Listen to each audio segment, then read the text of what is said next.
لا هو اقول لك انا الماتش بكره باذن الله 3-2 لمصر. سواء ضربات ترجيح او سواء يابا 3-2 مين عنده بقى؟ 3 كتير قوي.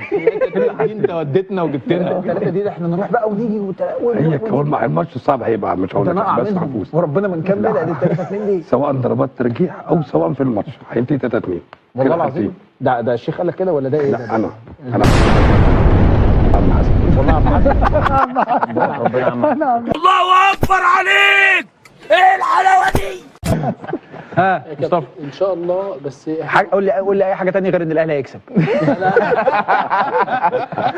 ان شاء الله 2-0 لمصر. بس احنا مش عاوزين نجاريهم في السرعات برضك. ماشي. هم اللياقه البدنيه بتاعتهم ناخدهم على الهادي كده في الاول. ماشي. ما نقعدش نجري وهم يجروا، احنا هنيجي الشوط الثاني او في وقت اضافي هنتعب. ماشي.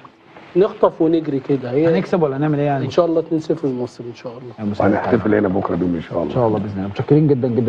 بحب اشكر الاستاذ البني ادم اللي كان بيتكلم من شويه.